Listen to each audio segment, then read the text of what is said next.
पढ़ेंगे different types of sentences क्या होते हैं।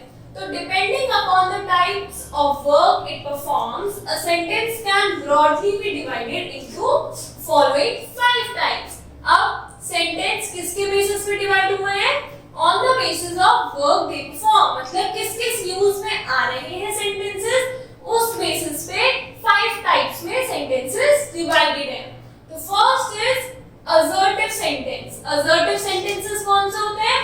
इन्हें हम कहते हैं स्टेटमेंट्स, कि कोई भी स्टेटमेंट है, कोई भी हम चीज बोल रहे हैं। तो an assertive sentence makes a statement और असर्शन, मतलब कि हम एक कोई स्टेटमेंट दे रहे हैं, सही स्टेटमेंट दे रहे हैं।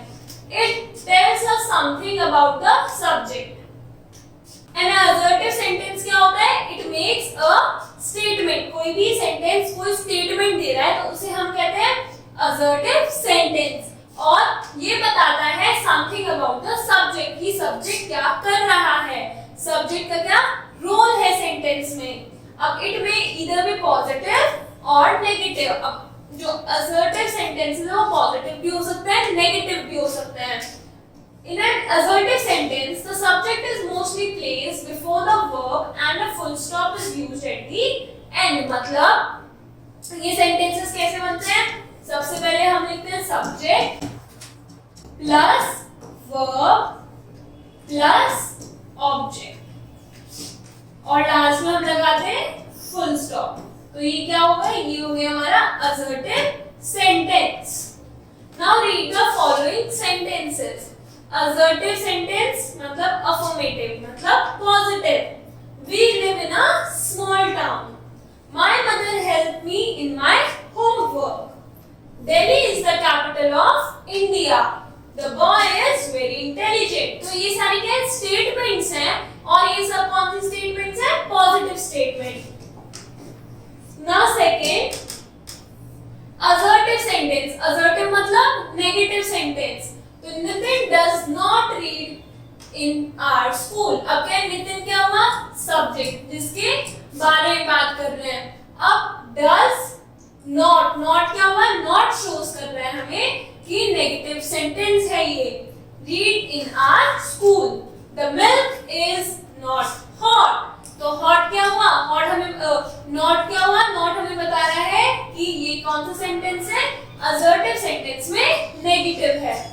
We do not go to school on Sundays. I cannot help you in this matter. So no and not always come after a helping verb. अब helping verb क्या हुआ?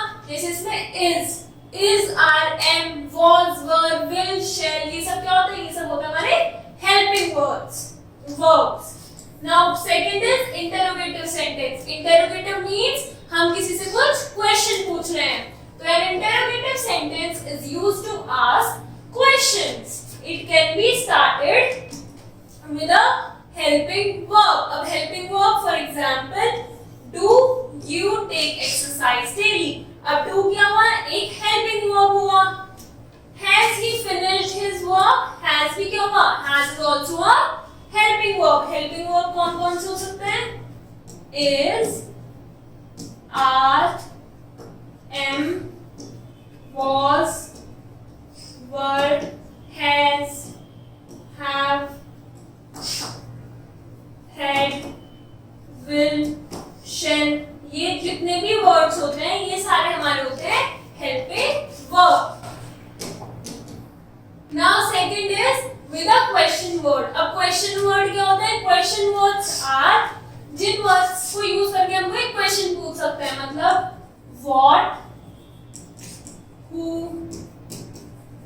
how, where, when, ये सब words जो होते हैं ये होते हैं हमारे क्वेश्चन वर्ड्स। मतलब इन क्वेश्चन को यूज करके हम क्या करते हैं?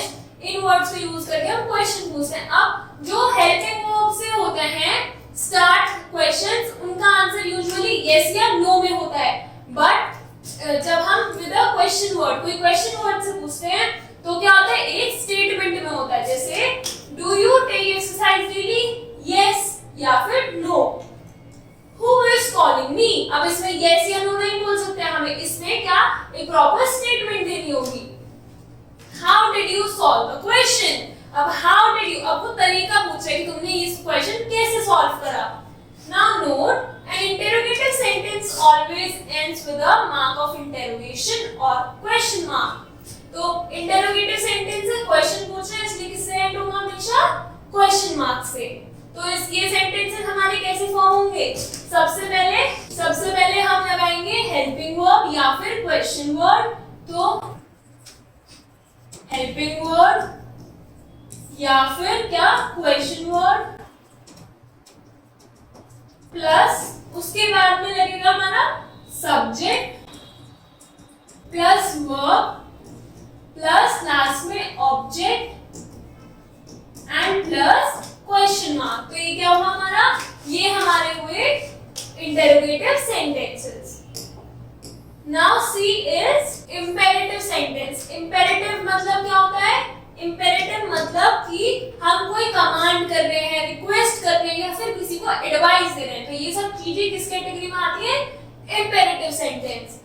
An imperative sentence expresses a command, request, advice, entreaty, etc. तो इन सबको ये क्या करते हैं, रिप्रेजेंट करते हैं. तो the subject you is absent in these sentences, मतलब इन sentences में you यूज नहीं होता.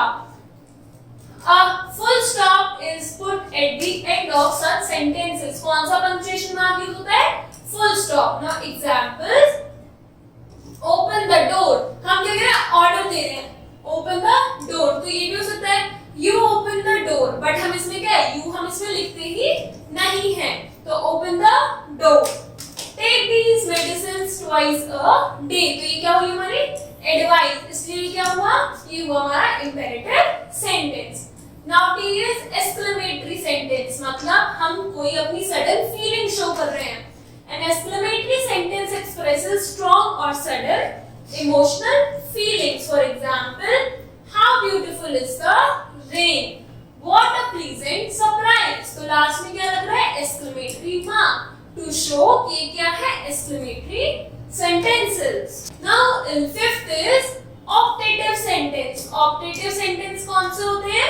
An optative sentence expresses a prayer or wish कि हम किसी के लिए प्रे करते हैं या फिर किसी के लिए विश मांगते हैं. तो वो सब किस में आते हैं, ऑप्टेटिव सेंटेंसेस में. May God bless you with all the happiness of life, may you live long. तो इसमें भी कौन सा आता है, इसमें भी पंक्चुएशन मार्क कौन सा आता है, exclamatory mark. Now generally an optative sentence starts with may and ends with the exclamatory mark. तो ये क्या है, हमारे different types of sentences based on कि हम उन्हें कब यूज करना है. अगर हमें स्टेटमेंट देनी है तो हम असर्टिव सेंटेंस यूज करेंगे. क्वेश्चन पूछना है तो इंटरोगेटिव सेंटेंसेस, कोई सडन फीलिंग शो करनी है तो हम क्या करेंगे, एक्सक्लेमेटरी सेंटेंसेस. और अगर विश या प्रे करना है तो optative sentences. Now complete the exercise. Thank you.